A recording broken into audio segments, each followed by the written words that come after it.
Bonjour à tous. Donc moi c'est Diane Geffroy, donc je suis psychologue sociale. Donc on a créé je suis une des fondatrices du cabinet Psycholab. Donc en fait on va étudier les mécanismes des comportements des usagers, on les décrypte et ensuite ça permet de mettre en place des dispositifs, des environnements qui sont aidants, facilitants pour les individus, toujours dans un objectif vertueux.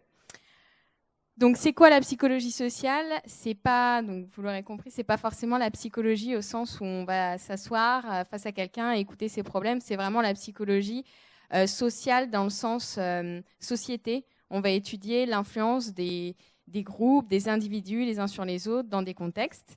Et donc là, aujourd'hui, plus particulièrement, on va voir deux choses ensemble. C'est l'impact du contexte que peut avoir l'environnement dans lequel on se trouve, ça va toujours avoir un impact sur le comportement qu'on va avoir. Et la deuxième chose, c'est les objets avec lesquels on va être en interaction. Et donc là, plus particulièrement, on a parlé des objets connectés. Et donc, on verra que finalement, on peut lire les objets d'une certaine manière avec les leviers qu'on a en psychologie. Donc voilà. Et donc, l'interaction du contexte et de l'objet, ça permet de comprendre pourquoi parfois l'objet ne va pas être adapté ou le contexte ne va pas être facilitant pour l'individu. Donc ça, je ne sais pas si tout le monde voit bien. C'est un exemple donc, pour parler du contexte. Donc là, on a un escalator et un escalier. Donc ça, c'est un projet qui a été réalisé à Lyon. C'est le projet Monte par l'association PEPS. Donc là, typiquement, pourquoi vous auriez envie de prendre l'escalier? Pour faire du sport, oui. Quoi d'autre? Ça peut aller plus vite, oui. Ça consomme moins d'énergie, l'escalator ne marche pas. Ou on se sent moins bête.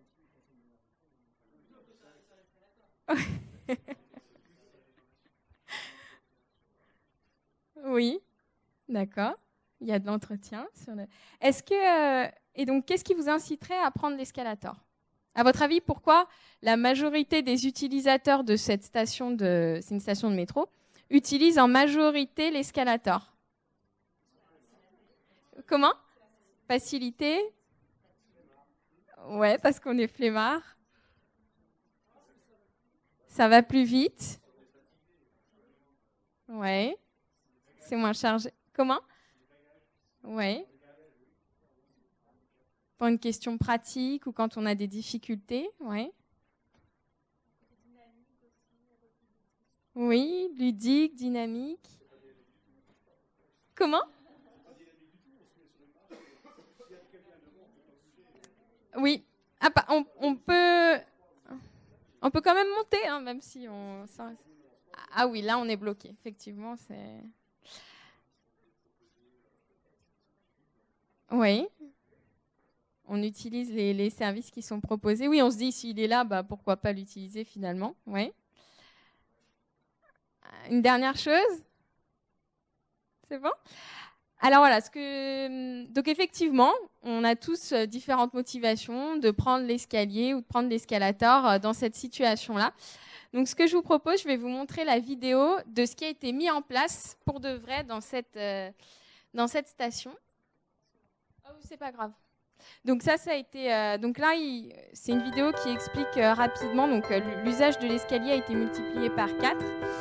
Donc ça a été fait à la station Guillotière à Lyon. Je ne sais pas si certains d'entre vous ont eu l'occasion de le voir. Donc voilà, ça a été un projet qui a été fait pour favoriser l'activité physique. Et donc voilà, l'objectif c'était d'inciter à prendre l'escalier plutôt que l'escalator, les usagers. Donc voilà, donc il a été mis en place tout un tas de sur l'escalier et en amont de l'escalier.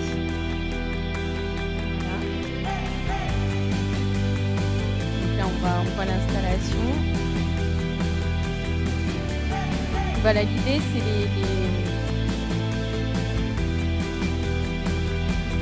Et donc, il y avait aussi des messages sur l'escalier. coup, l'usage de l'escalier a été multiplié par 4 avec ce changement-là.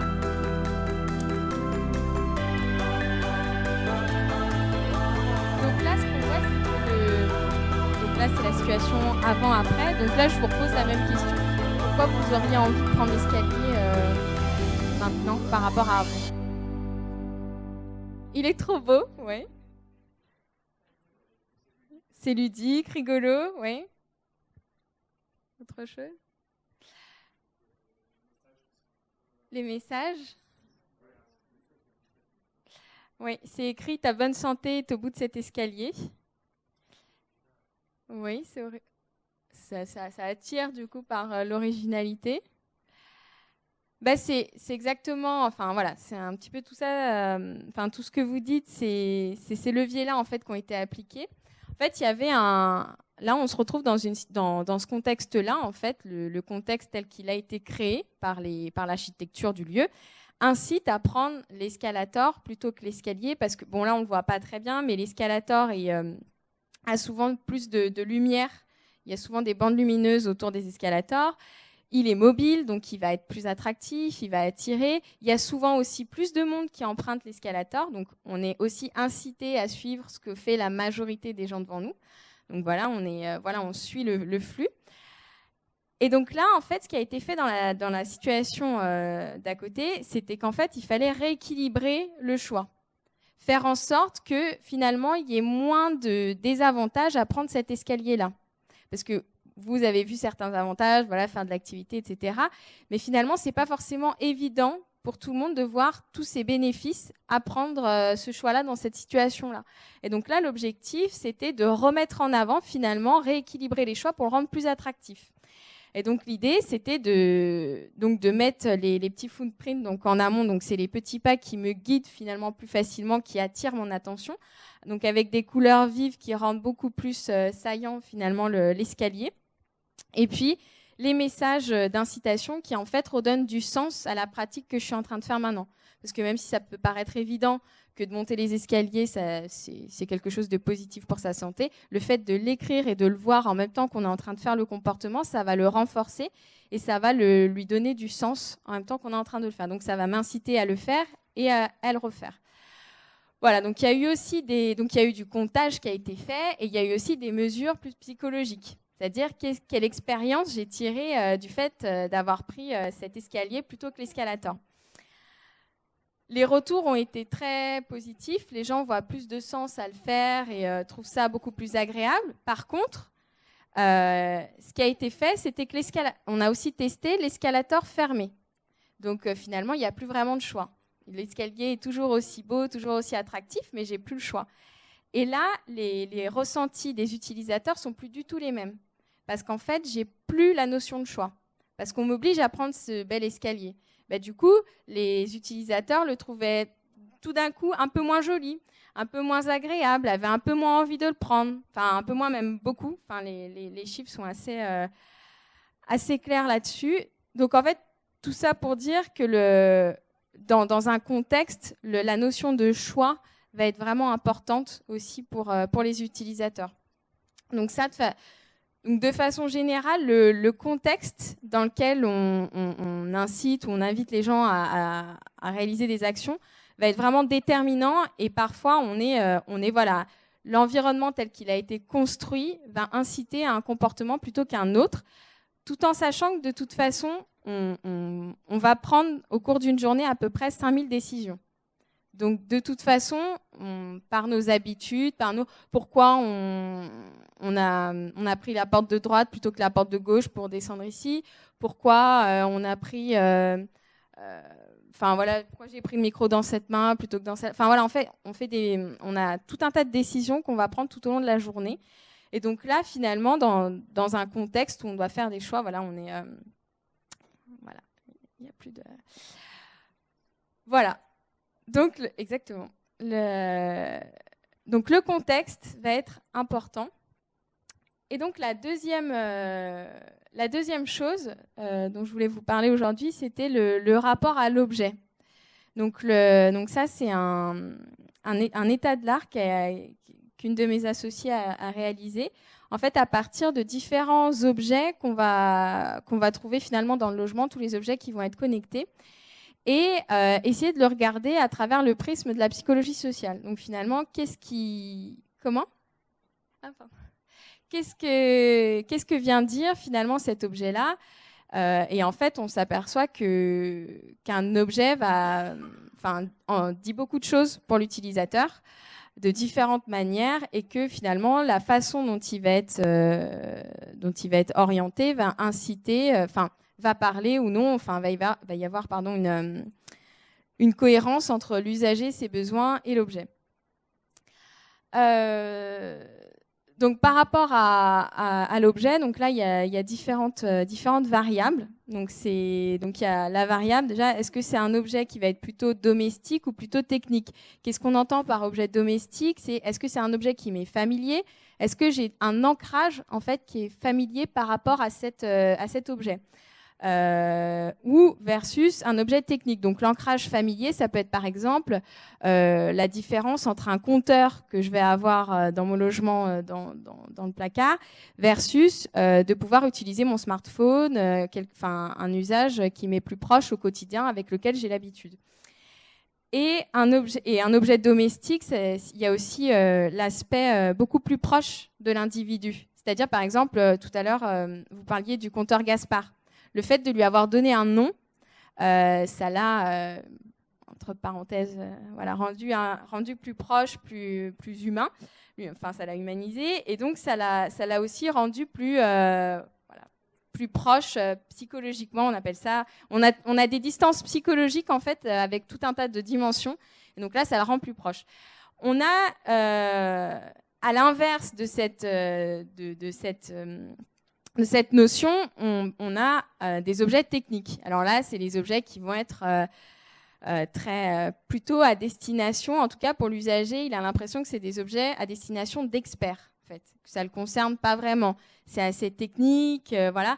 Et le nom même de l'objet, ça va aussi lui donner une connotation. Est-ce que, par exemple, un compteur, ça va être fait pour compter? Donc, est-ce que ça m'est pas forcément destiné? Enfin, voilà, faut aussi, il y a toute cette réflexion-là derrière. Et tout ce qui va être lié aux techniques, ça amène aussi à des compétences particulières et donc à un niveau de connaissance qui va être variable selon le niveau de sensibilisation des individus à tout ce qui va être lié aux questions énergétiques derrière. Après, il y a un deuxième élément, c'est est-ce que c'est plutôt parce que les objets vont renvoyer des feedbacks, donc des messages aux utilisateurs. Est-ce qu'on va être plutôt sur un feedback intuitif ou un feedback expert? Donc le feedback intuitif, c'est le feedback pour lequel j'ai pas besoin d'avoir de connaissances pour comprendre, sachant que l'énergie, quand on a fait beaucoup d'études sur les représentations que ça a pour les individus, c'est vraiment quelque chose de très abstrait, qui n'est pas palpable et pour lequel ils ont très peu de connaissances expertes. Donc en fait, ça reste encore un sujet qui est très éloigné psychologiquement. Donc tous les dispositifs connectés dans le logement qui vont permettre d'avoir un feedback intuitif, ça va être forcément, là, ils vont d'autant plus s'y rapprocher et comprendre finalement le sens de l'action, le rapport entre le comportement qu'ils sont en train d'effectuer dans leur logement et l'impact que ça va avoir sur leur consommation. Et donc, c'est par exemple un dispositif qui est dans le logement avec une borne qui pourrait changer de couleur selon la consommation, voilà, qui est rouge quand on consomme trop et qui passe au vert quand on consomme un peu moins. Donc là, typiquement, j'ai pas besoin d'avoir de connaissances, je sais où j'en suis à peu près. À l'inverse, donc on a le feedback expert qui va, par exemple, quand on parle de kilowatts, la plupart ne savent pas en fait à quoi se référer quand on parle de kilowatts. Oui, mais ça veut dire quoi? Encore une fois, c'est un terme très expert qui va être très éloigné de mon ancrage par rapport à mes connaissances.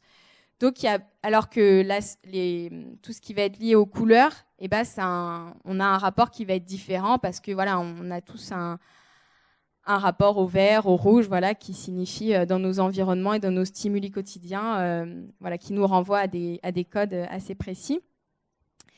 Et donc ensuite, on a au niveau de la consommation, est-ce que c'est un dispositif qui me permet d'avoir une consommation évaluée ou une consommation relevée? Et donc là, encore une fois, la consommation évaluée, c'est est-ce que je vais pouvoir me comparer mes données à quelque chose que je peux m'approprier. Est-ce que je peux me comparer, par exemple, je suis dans un bâtiment, je peux me comparer à mes voisins. Est-ce que je peux comparer mes consommations de façon intra-individuelle par rapport à mes consommations de l'année passée, etc. Donc voilà, est-ce que j'ai la possibilité de comparer ça versus est-ce que c'est juste une consommation relevée, voilà, tout simplement comme la plupart des objets où j'ai juste le résultat, voilà, qui peut s'afficher. Un quatrième critère, c'est est-ce que l'individu va être actif par rapport à ce dispositif ou à l'inverse, plutôt passif. Donc, est-ce qu'il a la possibilité de, d'aller chercher de la donnée, d'interagir avec le dispositif, voilà, d'adapter par rapport à ses besoins, ou est-ce qu'au contraire, c'est un dispositif qui est déjà préconçu et pour lequel il n'y a pas de marge de manœuvre dans celui-là. Par exemple, sur le projet The Forbiz, les étudiants avaient très peu de marge de manœuvre sur le dispositif qui avait déjà été préconçu et ce qui est ressorti, c'est qu'ils avaient besoin finalement de s'approprier ces outils-là et de pouvoir aussi s'en saisir à leur manière. Le design, est-ce que l'objet va être plutôt promotionnel ou préventionnel? Ça aussi, c'est un aspect très important. Est-ce que l'objet va m'inciter plutôt à être va me montrer ce que je peux gagner, des buts à atteindre en s'en saisissant? Ou à l'inverse, est-ce que ça va me montrer plutôt des risques, des choses à éviter, attention, me faire des rappels, etc. Et puis enfin, non, c'est bon, je les ai tous faits. Voilà, donc ça, c'est une matrice, voilà, qui permet de voir les objets différemment. Et donc, si ça vous intéresse, il y a son état de l'art. En fait, elle a analysé tout un tas de dispositifs disponibles sur la plateforme de la métropole. C'était un projet pour la métropole de Lyon sur Millénaire 3. Voilà, et donc pour revenir au projet The Forbiz par rapport à ça, donc en fait, les besoins qui ont été exprimés par les lycéens, finalement, c'était d'avoir un objet où il y a un feedback qui va être assez intuitif. Parce qu'ils avaient besoin d'avoir, comme le montrait tout à l'heure Anne, le grand compteur, où on a finalement un affichage assez évident. Et donc voilà, où il y a quelque chose d'assez rapide aussi surtout. Ce qu'il disait, c'est qu'on ne veut pas attendre la fin de l'année scolaire pour savoir si on a fait des économies. Il y a besoin d'avoir un feedback aussi beaucoup plus instantané, parce qu'ils ont un rapport... surtout quand c'est pas un comportement pour lequel je suis éloignée, si je fais un effort tout de suite, dans l'immédiat, j'ai besoin d'avoir un retour sur mon effort peu de temps après. Sinon, si je ne suis pas impliquée, ma motivation risque de baisser si je sais 6 mois après si ça a marché ou pas. Donc ça, c'était aussi quelque chose d'important pour les étudiants. Il y avait besoin aussi de plutôt s'axer sur tout ce qui est promotionnel. Ils avaient besoin de savoir ce qu'ils pouvaient, les gains qu'ils avaient réalisés, ce qu'ils pouvaient gagner en le faisant, des choses qui pouvaient les motiver, donc des bénéfices. Et puis, il y avait aussi le fait que ça soit sur la consommation évaluée, ce qu'ils trouvaient intéressant aussi, c'était de savoir le niveau de consommation des autres lycées, où ils en étaient, ou alors de comparer la consommation de chaque classe. Ils avaient besoin en fait d'avoir un ratio sur lequel un référentiel sur lequel ils pouvaient se baser pour comprendre où ils en étaient, et puis aussi de parler également en kilowattheure aussi, ça leur parlait pas. Ils disaient parlez-nous plutôt en euros, qu'est-ce que le lycée a gagné, et puis qu'est-ce qu'on pourrait avoir comme nouvel investissement dans le lycée avec ces belles économies. Voilà, donc en fait, tout ça pour dire que finalement, chaque dispositif connecté doit répondre aussi à des besoins par rapport à des utilisateurs dans un contexte précis. Là, pour rappel, on est dans un lycée, donc le rapport entre ses camarades, ses pairs, l'esprit compétitif, etc. Enfin voilà, c'est des éléments qui vont avoir du sens dans un lycée, mais qui ne seront pas les mêmes forcément dans un logement individuel. Donc voilà, il y a vraiment la notion de contexte et qu'est-ce que l'objet renvoie à l'utilisateur par rapport à son niveau de sensibilisation aussi.